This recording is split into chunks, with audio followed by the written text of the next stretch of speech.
ઇન્જેક્શનથી parcel ખોલી આઈફોનને ચોરી. Flipkart અને એમેઝોન સાથે છેતરપિંડી કરતા આરોપીઓને ઝડપી પાડતી અમદાવાદ ક્રાઇમ બ્રાન્ચ.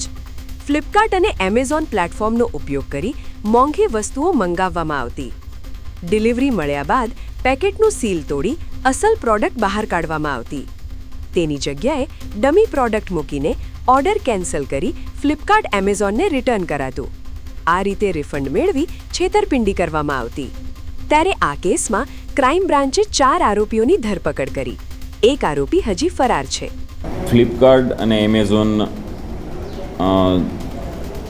કંપનીઓ કે જે ઓનલાઈન ટ્રેડિંગ માટેનું પ્લેટફોર્મ પ્રોવાઈડ કરે છે, એ કંપનીમાં ગ્રાહકો દ્વારા યુઝર આઈડી અને પાસવર્ડથી એક પ્રોડક્ટ બુક કરવામાં આવતી હોય છે. એ પ્રોડક્ટ બુક કરીને જે કસ્ટમર પાસે જે ઓર્ડર ડિલિવર કરવામાં આવે છે, જ્યારે ડિલિવર થાય છે, જ્યારે એ ડિલિવર થતો હોય છે, એ પ્રોસેસમાં આરોપીઓ જે ઓર્ડર બુક કરે છે એમાં જ પોતે ઇન્વોલ્વ થઈને આખી ડિલિવરી પ્રોસેસ, પરચેસિંગ પ્રોસેસમાં જ પોતે એને ડિલિવરી મેન અને ઓર્ડર પ્લેસ કરવા માટેના જે પર્સન છે એમાં પોતે જ આરોપી કસ્ટમર અને ડિલિવરી બોય તરીકે રહીને આખું આ છેતરપિંડીને આખું પાર પાડેલું હતું એ લોકોએ.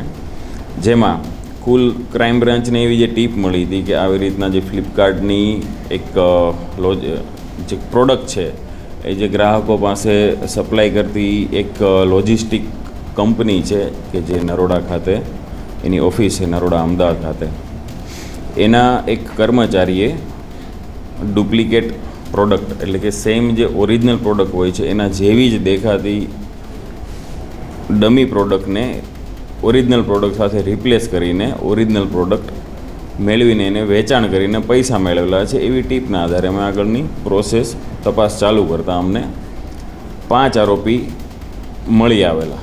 જે 5 આરોપીના કબજામાંથી અમને અલગ અલગ પ્રોડક્ટના dummy piece, for example iPhone છે, સેમસંગના જે હાઈ એન્ડ ફોન છે, સેમસંગ અલ્ટ્રાસ છે, કેમેરાસ છે, ઇયરબડ છે, એવા ડમી પ્રોડક્ટ્સ અમને મળી આવેલી છે.